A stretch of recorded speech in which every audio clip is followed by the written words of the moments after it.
هناك لاعبين يفوقون 17 سنة سوف يخوضون نهائي كأس إفريقيا لأقل من سنة. لا وجود لكولسة. لا لا هناك كولسة. شوف عماد، هناك بعض المعطيات الكثير من العائلة الرياضية لا تريد سماعها.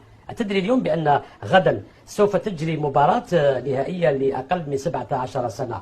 لو قمنا بتحقيق يا عماد، لو وجدنا لاعبين أكبر من 17 سنة متواجدين في المتأهلين إلى نهائي أقل من 17 سنة، ولو فتحنا يا عماد ملف الرنين المغناطيسي لوجدنا العجب العجاب، لوجدنا الكثير من الأمور غير الرياضية.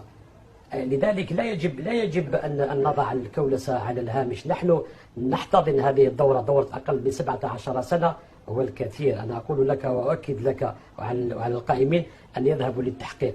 هناك لاعبين يفوقون 17 سنة سوف يخوضون نهائي كأس إفريقيا لأقل من 17 سنة. من منتخب المغرب أم من السنغال؟ على المحققين أن يذهبوا أعمق إلى ذلك.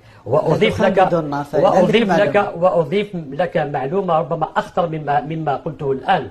المنتخب الوطني الجزائري كاد أن يحرم من لاعبين من أهم لاعبيه بتواطؤ جزائري في الرنين المغناطيسي. تخيل أن هناك بعض المعطيات تؤكد بأن لاعبين جد